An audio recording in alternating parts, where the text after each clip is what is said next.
Wouldn't it be crazy if they're using direct energy weapons on civilians now? Check this out. This happened in Serbia. Little backstory, there was a massive protest, hundreds of thousands of people. Peaceful protest. They were actually standing vigil for a group of Serbians who died in on a building collapse, which they're blaming on government oversight. Basically, they opened a building before it was ready, and then the building collapsed, killing dozens of people. So they were in the streets for that, and then this happened.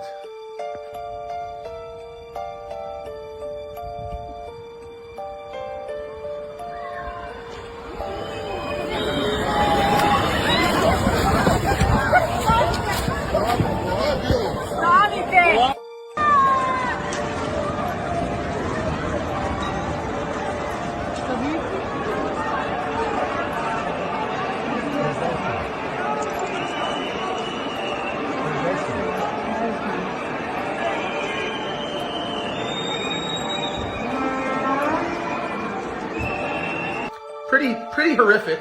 You see everyone part the seas like Moses there, and then like apparently it sounded like it was a shock wave. It was like there was a plane flying super low close to them, they said. Their ears were popping. Supersonic weapon, anyone? Let me know what you think.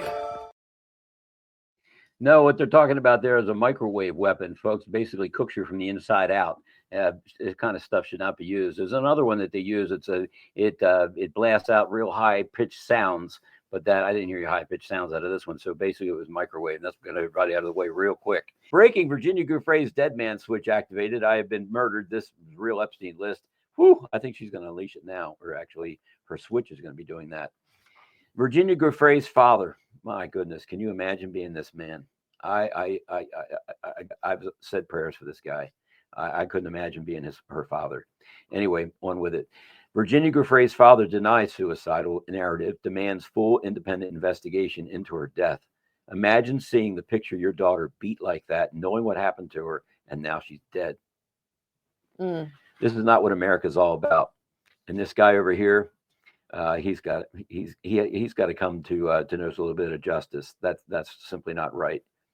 And all because who you were born with or whatever into kind of family. Virginia Giuffre's lawyer. Let's hear what she has. No one is above the law. The Wisconsin Supreme Court has just temporarily suspended Judge Hannah Dugan's judicial powers. Dugan was arrested by the FBI for obstructing a federal ICE arrest of an illegal who was in her courtroom facing charges of domestic violence. Another rogue judge vows risking arrest to sabotage Trump deportations, says Drew Hernandez. Look at all these judges. These corrupt judges, my goodness. It certainly is very deep, and now we're finding out who they are. I think I found out a corrupt judge here in Carroll County, Maryland as well. But anyway, it's all about this. The bill to ban congressional stock trading is entitled the Pelosi Act. Catch this. Preventing elected leaders from owning securities and investments. Wow, what a last name to have to fit that act, huh? I usually don't like.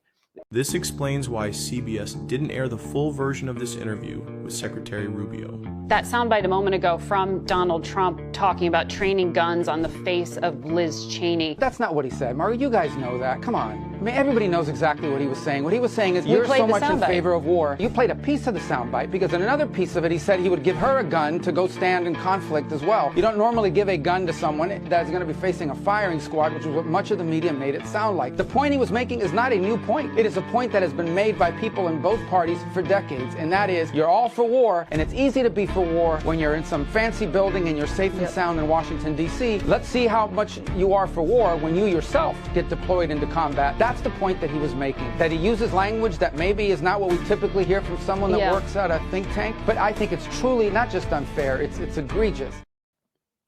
I mean, like, I don't know what you have to hide, because we lying, according to y'all. We lying. So prove us to be liars. I will sit here and I will be the first one to say, I apologize. So let's go ahead and do it. Will you do that?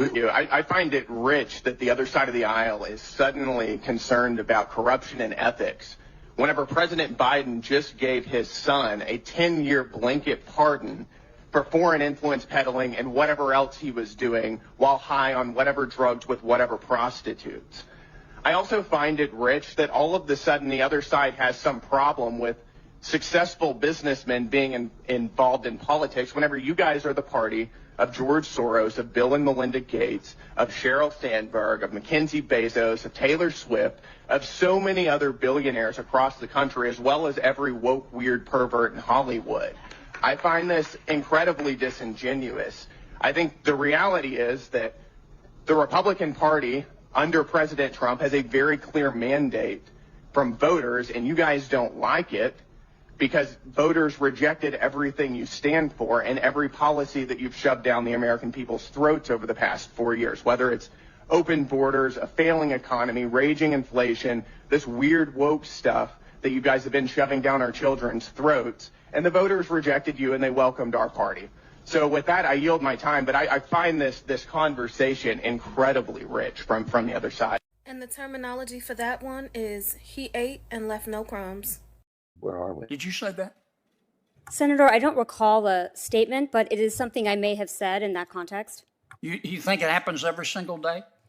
Senator, I believe in that statement, I was making a comment in my role as an advocate, and I was engaging in rhetorical advocacy, which But do you believe that police officers kill unarmed black men every day in America? Senator, I believe the killing of unarmed citizens by law enforcement is tragic, and I believe in that instance. I think it's tragic too, but do you believe, this is a really simple question, Counselor, do you believe that cops kill unarmed black men in America every single day? You said it at Princeton. Senator, I said it in my role as an advocate. Oh, okay. You didn't mean it. Senator, I said it in my role as an advocate to make a rhetorical point. So when you say something that's incorrect, it's okay to excuse it by saying, oh, I was being an advocate? What do you believe? Do you personally believe that cops kill unarmed black men every single day? Schwab, the daughter of World Economic Forum co-founder Klaus, is extensively cooperating with prosecutors in the Crimes Against Humanity case against key figures of the global elite, sparking fear in the WEF, the UN and the WHO that their diplomatic immunity is about to be revoked and arrest warrants issued. Behind the scenes, the so-called Untouchables are panicking. Investigations, once thought impossible, are in full swing. Prosecutors are circling. The illusion of immunity is cracking. And whispers inside the International Criminal Court say we're on the brink of Nuremberg 2.0. Real names, real trials, real consequences. The globalist elites have made the last 5 years hell for humanity, but we've held strong, maintained our dignity, and exposed their deceptions one after another. Our abusers have been backed into a corner, and now they're being forced to admit the crimes they've committed.